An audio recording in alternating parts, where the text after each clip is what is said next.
Hello friend, कैसे हैं आप सभी लोग। आप सभी की तैयारी कैसी चल रही है। अब फिर से दोबारा से आप लोगों का कोरोना वायरस फिर से उसी तरीके से हो रहा है जिस तरीके से एक साल आप लोगों की गई है। तो इसलिए थोड़ा सा सेफ्टी रखिए, अपने घर पे रहिए। ज़रूरी हो तो ही घर से बाहर निकलिए, अन्यथा अपने घर में ही रहिए। वहीं पे बैठ के तैयारी कर सकते हैं आप। जितनी आपके पास बुक्स हैं, जो भी आप लोग से चैनल से जिससे भी आप लोग पढ़ रहे हैं, उसी से पढ़ सकते हैं। आप लोगों की तब तक तैयारी भी हो जाएगी। ऊपर से अभी अप्रैल में सभी जितने भी एग्ज़ाम थे सभी पोस्टपोन भी हो चुके हैं। कुछ एग्ज़ाम ऐसे हैं जो मई में जा चुके हैं, कुछ ऐसे हैं जो जून जुलाई में भी जा चुके हैं। तो इसलिए आप लोगों के पास 1-2 महीना भी है, इसलिए आराम से भी तैयारी कर सकते हैं। जितने प्रीवियस पेपर हैं उनको भी देखिएगा। आप लोगों को जो यहाँ से वीडियो प्रोवाइड हो रही है, आप लोगों की हिस्ट्री है, पॉलिटिको, यहाँ पे करंट अफेयर भी आएगी आपके पास। उसके बाद बीच में अभी ज्योग्राफी की थी जो अभी रुकी हुई है, इसलिए क्योंकि सबसे पहले आप लोगों को हिस्ट्री ही कंप्लीट कराई जाएगी। उससे संबंधित जितने भी फिर आप लोगों की क्वेश्चन सीरीज होगी वो आएगी, और साथ में आपकी ज्योग्राफी की बुक आएगी। जितना भी आप लोगों का सिलेबस में है, जूनियर का हो, एसआई का हो, या फिर इससे रिलेटेड जैसा भी कॉमन सब्जेक्ट होता है उसी तरीके से आप लोगों को पढ़ाया जाएगा, ताकि वहाँ से आप लोगों को कोई प्रॉब्लम ना हो। ठीक है, लेकिन फिर भी आप लोगों को ज़्यादा से ज़्यादा डिटेल आप लोगों को और सही तरीके से आप लोगों को यहाँ पढ़ाने की पूरी तैयारी की जा रही है। और जो लोग चैनल से नए जुड़े हैं वो सब्सक्राइब ज़रूर कर लीजिएगा। सेशन पसंद आए तो लाइक ज़रूर कीजिएगा, और सबको शेयर भी कीजिएगा। जिन लोगों को या फिर जो लोग कंपटीशन की तैयारी कर रहे हैं और हिस्ट्री ज्योग्राफी पॉलिटी नहीं समझ में आती है तो वो पढ़ सकते हैं आराम से। यहाँ पे एक एक टॉपिक को या पे एक एक तरीके से आप लोगों को पढ़ाया जा रहा है। यहाँ पे इस तरीके से भी नहीं है कि आप लोगों को लिख रखा है और फिर उसके बाद आप लोगों को पढ़ाया जा रहा है।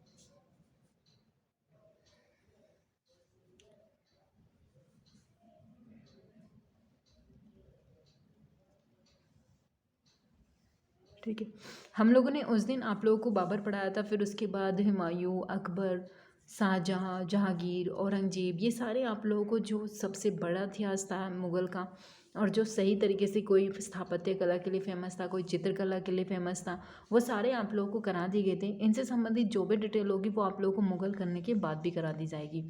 अब उससे संबंधित कुछ यहाँ पे छोटे छोटे से ऐसे शासक भी आए थे, सुल्तान आए थे यहाँ पे इसमें।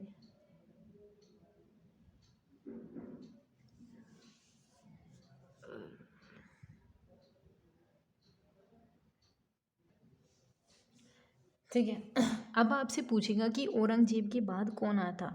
यहाँ पे अगर आपसे औरंगजेब के बारे में पूछ लिया, औरंगजेब के बारे में आपको सारी डिटेल यहाँ पे बता दी गई थी।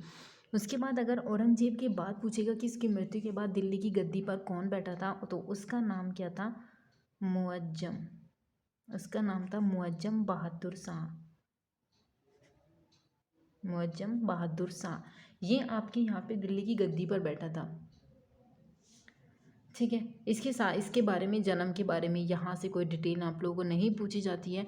सिर्फ आपको पता होना चाहिए कि मुअज्जम क्या था। मुअज्जम इसके बेटे का नाम था, क्योंकि इसकी मृत्यु के बाद ही गद्दी, दिल्ली की गद्दी पर कौन बैठा था? मुअज्जम बैठा था।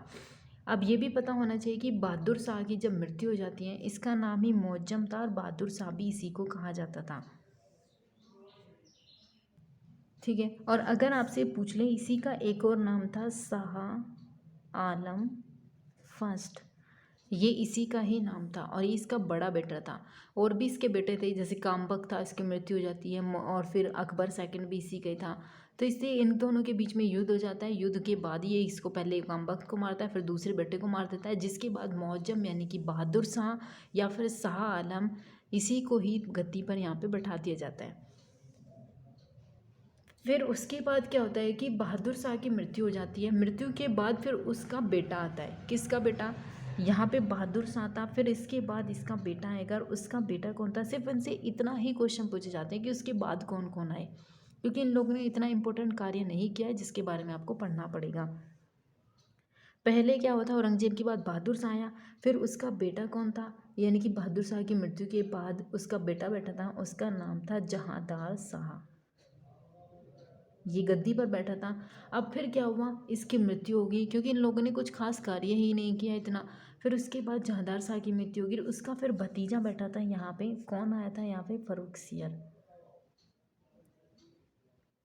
उसके बाद आया था फर्रुखसियर, यानी कि औरंगजेब के बाद पहले बहादुर शाह आया, फिर उसके बाद जहांदार शाह आया, फिर उसके बाद आया था फर्रुखसियर। फर्रुखसियर की मृत्यु के बाद बहादुर शाह का ही जो पुत्र था, यानी कि पौत्र था, मोहम्मद शाह। ये कौन बैठा, आपको पहले ये भी पता होना चाहिए। उसके बाद बैठा था मोहम्मद शाह, बैठा था यहाँ पे।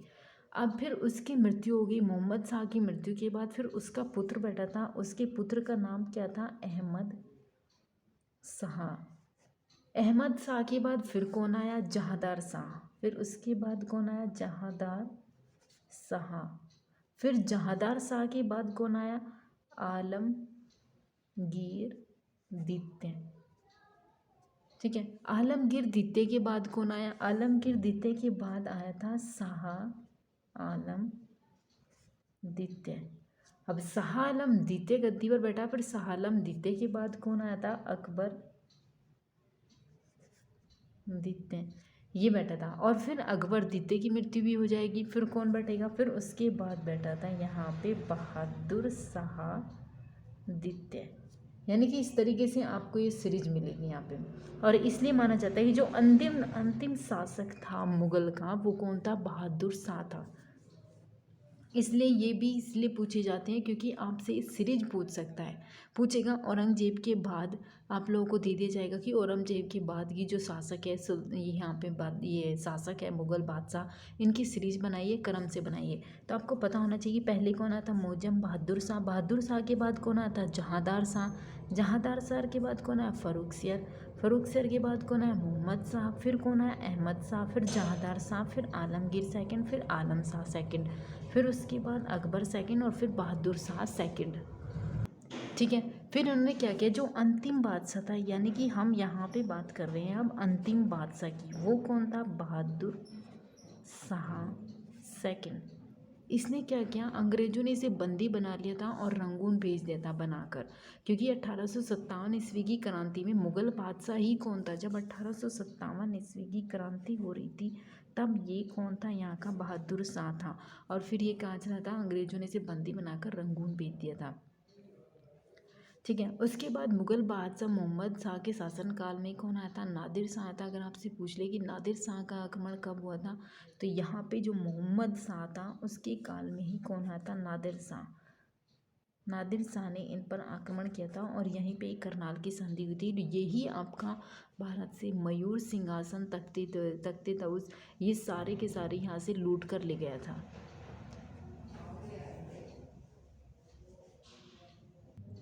ठीक है, अब हम बात करेंगे यहाँ पे कुछ मुगल शासन की व्यवस्था के बारे में।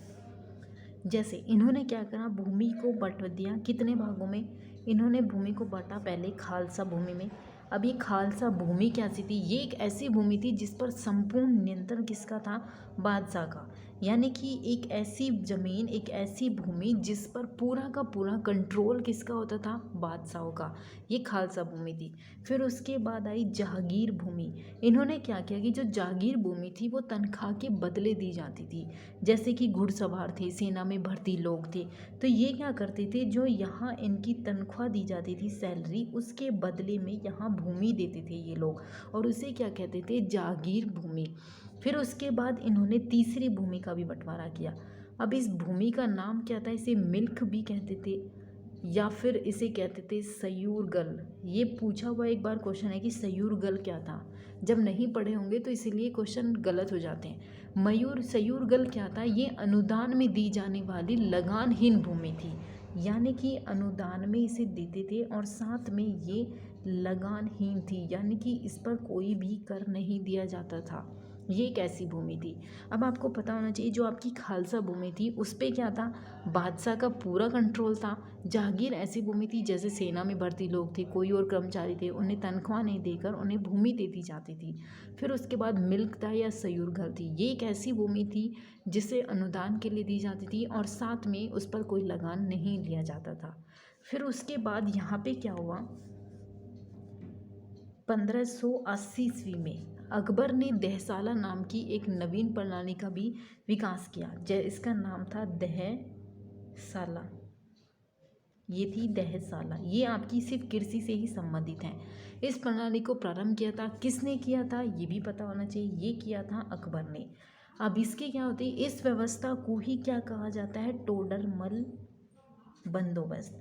क्योंकि इस तरीके से एक बार ये क्वेश्चन पूछा गया था कि अकबर के काल में 1580 ईस्वी में कौन सी पद्धति का विकास हुआ था और कौन सी पद्धति स्टार्ट की गई थी। उसमें ये था टोडरमल पद्धति, ना कि आपका दहसाला पद्धति। इसलिए भी क्वेश्चन गलत हो जाते हैं क्योंकि दोनों ही नाम आपके बहुत इंपॉर्टेंट है, एक तो दहसाला और दूसरा टोडरमल, क्योंकि दोनों ही एक ही पद्धति के नाम है। फिर उन्होंने क्या किया कि इस पद्धति के आधार पर इन्होंने कृषि को क्या कर दिया, 4 भागों में बांट दिया। जैसे सबसे पहले क्या थी, पुल्लंज, फिर उसके बाद थी परती, फिर उसके बाद थी चाचर, और फिर थी आपकी बंजर। ठीक है, इन्होंने क्या किया कि सबसे पहले जो पोलंज थी, पोलंज क्या करती थी, ये एक ऐसी खेती थी जो वर्ष में 2 बार होती थी, नियमित खेती होती थी इस पर, ऐसा कोई भी साल नहीं बचता था, ऐसा कोई भी टाइमिंग नहीं थी जिस पर इस खेती पर, मतलब इस भूमि पर खेती ना हो। तो ये क्या थी, ये थी आपकी नियमित कृषि करने वाली भूमि। इस पर नियमित रूप से कृषि होती थी, वर्ष में 2 बार इस पर क्या होती थी, फसल उगाई जाती थी। अब आपकी बात करते हैं परती। परती क्या थी, ये थी इस भूमि, ये एक ऐसी प्रकार की भूमि थी जहाँ 1 या 2 वर्ष के अंतराल में होती थी। यानी कि अगर इस साल हो गया तो या तो 1 साल छोड़ दिया या 2 साल छोड़ दिया, तो इस तरीके से होती थी। यानी कि इसमें 2 साल का अंतराल, 2 साल अंतराल के बाद इसमें होती थी। एक भी आता है कहीं कहीं, एक भी होती है, 2 भी होती है, लेकिन नियमित पूछेगा तो पुल्लंज है। अगर 1 या 2 साल के लिए पूछ रहा है आपकी तो परती होगी। चाचर कैसी थी, चाचर ऐसी थी जो 3 से 4 साल के अंतराल में इस पर कृषि की जाती थी। और बंजर आप लोगों को पता होगा, बंजर तो ऐसी खेती थी, भूमि थी जिस पर कभी खेती होती नहीं थी, या फिर वो खेती के योग्य ही नहीं थी, और इस पर लगान भी नहीं वसूला जाता था। क्योंकि जब इस पर कृषि नहीं होगी तो किसान को क्या प्राप्त होगा, जब किसान को कुछ फसल प्राप्त नहीं होगी तो वो बेच नहीं सकता, जब बेच नहीं सकता तो फिर कमाई कहाँ से करेगा, कमाई नहीं करेगा तो फिर लगान या कर का क्या मतलब है। तो इसलिए इस पर क्या था, इस पर तो कर होता नहीं था। तो यहाँ पे क्या था, इसमें तो कृषि होती ही नहीं थी फसल। पोलंज में क्या थी, नियमित रूप से फसल होती थी। उसके बाद परती में क्या थी, 2 साल में अंतराल में होती थी। उसके बाद जो चाचर था 3 से 4 साल के बीच में होती थी। और जो बंजर था वो क्या थी, यहाँ पे बंजर में कृषि यानी कि फसल नहीं होती थी यहाँ पे।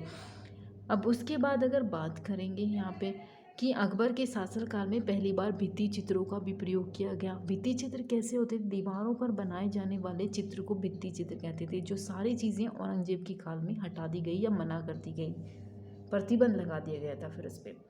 जहांगीर के शासनकाल को क्या कहते हैं, अगर आपसे पूछ ले कि जहांगीर का शासनकाल, जहांगीर के शासनकाल को कहा जाता है किस लिए, स्वर्ण युग कहा जाता है। क्यों, चित्रकला के लिए इसे कहा जाता है स्वर्ण युग, जहांगीर के काल को। ठीक है, अब यहाँ पे एक और बात है कि जो आप लोगों का ये बहादुर शाह था, मुअज्जम था, यहाँ हम फिर से ऊपर जाते हैं। जो आप लोग का यहाँ पे मुअज्जम था, बहादुर शाह था, अगर इसकी उपाधि की बात करें, इसको एक उपाधि मिली थी, उस उपाधि का नाम था शाह ए बेखबर। ये इसको उपाधि मिली थी। शाह आलम फर्स्ट इसे कहा जाता था, बहादुर शाह भी इसे कहा जाता था, मुअज्जम इसके बचपन का नाम था। उसके बाद इसको उपाधि मिली थी शाह ए बेखबर की उपाधि मिली थी। उसके बाद आपको दूसरा पढ़ा होगा यहाँ पे जहांदार शाह। जहांदार शाह को कौन सी उपाधि मानी जाती है, लंपट मूर्ख को, क्योंकि ये माना जाता है कि जो ये लंपट मूर्ख था इसको उपाधि दी गई थी। क्यों, क्योंकि इसका ये मानना था कि जो ये शासक था जहांदार शाह, इसका ज़्यादा से ज़्यादा समय सिर्फ एक ही चीज़ में बीतता था और वो था वेश्यावृत्ति। यानी कि सिर्फ एक गणिका थी, यहाँ पे एक बहुत प्रसिद्ध गणिका थी लाल कुंवारी, ये सिर्फ उसी के ही साथ रहता था। इसे ना तो अपने शासक की चिंता थी, ना इसे दरबार की थी, ना सेना की थी, इसे किसी भी प्रकार की कोई भी वो नहीं थी, इसलिए इसे लंपट मूर्ख कहा जाता था इसको जहांदार शाह को। अगर आपसे पूछे फर्रुखसियर को क्या कहा जाता था, फर्रुखसियर को कहा जाता था घृणित कायर। यहाँ इसको मिलेगा घृणित कायर, ये इसे कहा जाता था। दूसरी बात, मोहम्मद शाह को क्या कहते थे, रंगीला। ये आपके कुछ ऐसे हैं जो अपने नाम से भी फेमस हुए, रंगीला। रंगीला के नाम से भी आपसे बहुत बार क्वेश्चन मिलता है, ना कि उसके मोहम्मद शाह के मिलेगा। क्यों इसे रंगीला इसलिए कहा गया क्योंकि ये बहुत ज़्यादा मौज मस्ती वाला आदमी था। इसको बंदी भी बना लेता। जब नादिर शाह ने आक्रमण किया था तो इसको भी उठा ले गया था। ये क्या था, उसके बावजूद भी इसे कोई फ़र्क नहीं पड़ा कि क्या हुआ तुम्हें, ये थी होगी, इसको कुछ नहीं हुआ। इसने उससे लगा वो पैसे मांगे तो इसने वहाँ पे भी दे दिया। और ऊपर से ज़्यादा ये लोग वेश्यावृत्ति में यानी कि गणिकाओं के आगे पीछे इनका जीवन व्यतीत होता था, नाच गानों में होता था। तो इसलिए इन्हें क्या कहते थे, मौज मस्ती वाले रंगीले लोग थे ये लोग, इसलिए भी बहुत ज़्यादा फेमस हुए थे ये अपने टाइम पे। फिर उसके बाद अगर आपसे पूछे कि यहाँ पे जो ये इतने कम टाइम के लिए आए, जहांदार शाह, फ़र्रुखसियार, उसके बीच में रफ़ीउद्दौला भी आया था, रफ़ीउद्दराज भी आया था। इस तरीके से यहाँ पे कुछ शासक आए थे। रफ़ीउद्दराज आया, रफ़ीउद्दौला आया, जो आपके सिर्फ 3-3 महीने के लिए आए। इनसे पहले जो आपका जहांदार शाह था, फ़र्रुखसियार था, इनको क्या था कि इनको 2 व्यक्ति थे सैयद बंधु। ये क्या करते थे, सिर्फ आप सुन सकते हैं क्योंकि यह इतने ज़्यादा इम्पोर्टेंट नहीं है। क्योंकि सैयद बंधु क्या था कि इन्हें सम्राट निर्माता कहा जाता था, यानी कि ये ही क्या करते थे, इनको गद्दी पर आसीन करते थे, यानी कि इन्हें गद्दी धारण करवाते थे। ये ही क्या करते थे, यहाँ पे सम्राट का निर्माण करते थे कि ये व्यक्ति सम्राट बनेगा। ये हमें खुश नहीं हुआ तो 1 महीने के बाद हटा दिया, ये हमें खुश नहीं हुआ 3 महीने के बाद हटा दिया। तो इनकी मर्जी से ये कार्य चलता था। ठीक है, फिर उसके बाद क्या हुआ, अब उसके बाद हम पढ़ते हैं यहाँ पे रंजनामा। रंजनामा आपने पढ़ी होगी, ठीक है। रंजनामा का क्या हुआ था, रंजनामा आपने नाम सुना होगा, रंजनामा ये क्या था, ये था आपका महाभारत। महाभारत क्या था, महाभारत था आपका फारसी में अनुवाद। फारसी में अनुवाद किया था किसने, रंजनामा। क्या था, ये फारसी का अनुवाद था। पूछ लेता है कि महाभारत का फारसी में अनुवाद का नाम क्या है, तो वो था आपका रंजनामा। उसके बाद आपसे अगर पूछे कि मनसबदार थी, मनसब था, अमीर थे, वेतन, प्रतिष्ठान, इन सब चीज़ों के लिए यहाँ पे भी ज्ञान था। उसके बाद यहाँ पे कुछ सती प्रथा थी, तीर्थ प्रथा थी, ये सारी चीज़ें कुछ अकबर ने रोक लगाई, फिर उसके बाद औरंगजेब ने लगाई, फिर उसके बाद फ़र्रुखसियार ने लगाई, फिर उसके बाद मोहम्मद लगाई। इस तरीके से चलते रहे। इनका कोई ऐसा वो नहीं था कि हाँ परमानेंट किसी ने मना कर दिया। ठीक है, इनसे संबंधित इतने ही थे। उसके बाद अगर आपको शासक की बात करनी है कि शासक कौन थे, सबसे पहले कौन आया, बाबर। फिर उसके बाद आपको पता होगा हुमायूं, फिर उसके बाद अकबर, क्योंकि इनके बारे में भी पूछ लेते हैं। और ये भी पूछ लेते हैं कि 1526 से लेकर 1530, 1530 से लेकर 1540, 1555 से लेकर 1556 तक फिर आया था ये बाद में हुमायूं। फिर अकबर आया था कब, 1556 से लेकर 1605 तक। फिर उसके बाद आया था जहांगीर। जहांगीर कब आया था, 1605 से लेकर 1627 तक।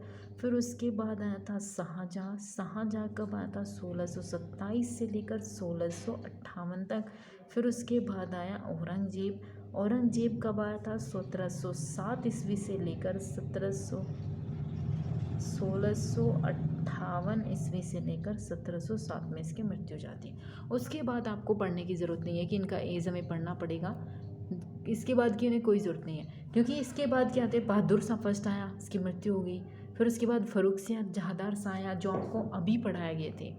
फिर जहांसार, फ़र्रुखसियार, मोहम्मद शाह, अहमद शाह, आलमगीर, अकबर सेकंड, ये आपके आए थे। ये ज़्यादा इम्पोर्टेंट नहीं है।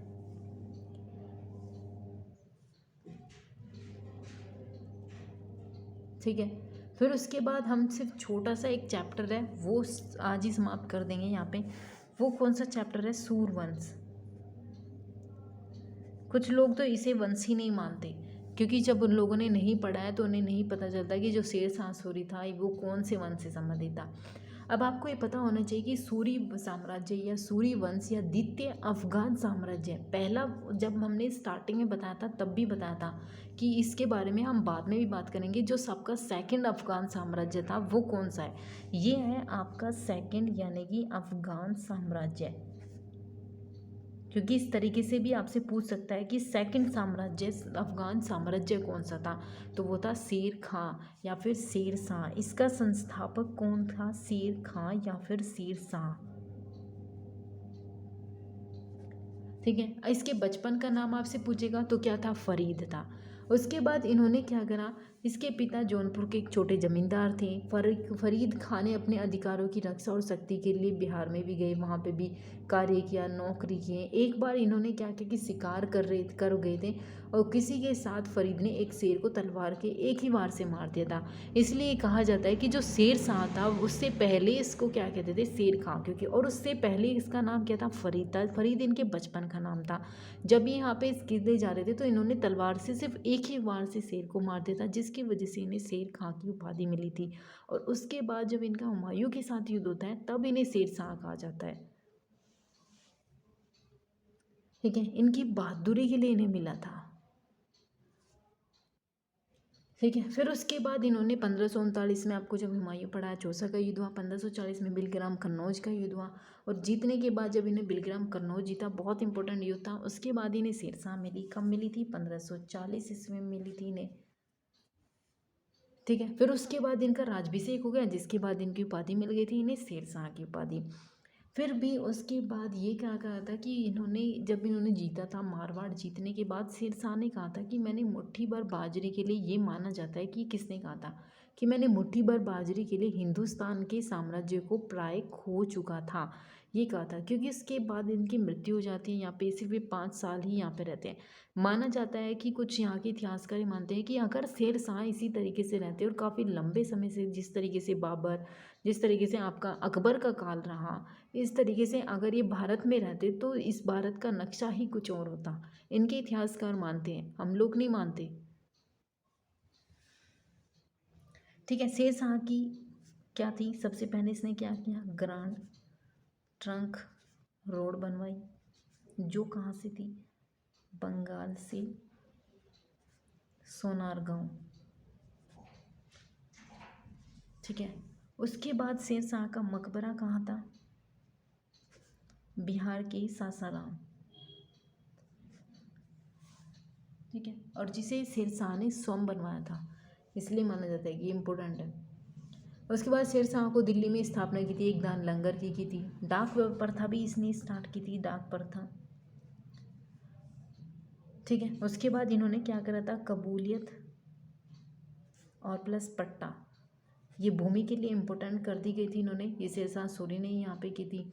उसके बाद तांबे का दाम इन्होंने चलाया, तांबे का दाम चलाया, ये सिक्का था इनका, तांबे का दाम इन्होंने चलाया, बहुत इंपॉर्टेंट थी ये भी।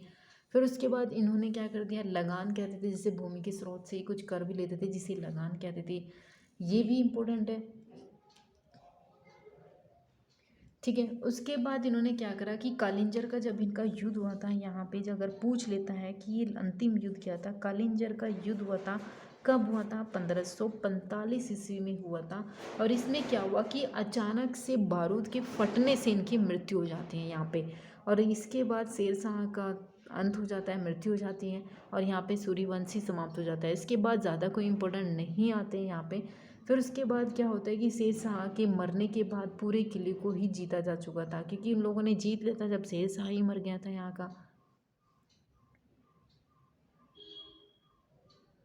ठीक, उसके बाद यहाँ पे सिर्फ इसकी मृत्यु के बाद इसका वैसे बेटा बेटा था, उसका वो कौन था, इस्लाम शाह था। इस्लाम शाह की मृत्यु के बाद फिर इनके बीच में गृह युद्ध हो गए, तो शेरशाह सूरी के बाद ज़्यादा कुछ नहीं चला, ये यहाँ पे ख़त्म हो गया था। वैसे शेरशाह को एक उपाधि और प्राप्त है, अगर आप लोगों ने पढ़ी होगी, शेरशाह को माना जाता है अकबर का अग्रगामी। जैसे मतलब अकबर ने शासन किया जिस तरीके से, बहुत सारे परिवर्तन किए, धर्म परिवर्तन किया, बहुत सारी चीज़ें इन्होंने अलग की, सबको एक जैसा माना, तो इस तरह माना जाता है कि जो शेरशाह था वो भी अकबर का अग्रगामी था। ठीक है, उसके बाद आपको सिर्फ कुछ स्थापत्य करना है, जैसे जागीर की है यहाँ पे, ये जागीर का भी पता होना चाहिए, शाहजहाँ के कुछ सूबे हैं इनकी। फिर उसके बाद एक इम्पोर्टेंट और है महाराणा प्रताप, इनके बारे में पता होना चाहिए। फिर उसके बाद दक्षिण भारत में भी कुछ यहाँ पे शासक थे जो अकबर ने जीते, किसके साथ युद्ध हुआ था, किसके साथ नहीं हुआ था, कुछ इनके उत्तराधिकारी हैं उसके बारे में बात करेंगे। कुछ इनकी पुस्तकें हैं, जैसे बाबर की हैं, हुमायूं की हैं, अकबर की है, इनके काल में कुछ यहाँ पे राइटर्स थे जो लिखी गई थी इनके काल से, वो भी आपको बताएंगे। और साथ में फिर आपका स्टार्ट हो जाएंगे कुछ छोटे छोटे प्रांतीय। ठीक है, इसलिए जो सेशन पसंद आया करे तो लाइक ज़रूर कीजिएगा। और सबको शेयर भी कीजिएगा जो लोग तैयारी कर रहे हैं।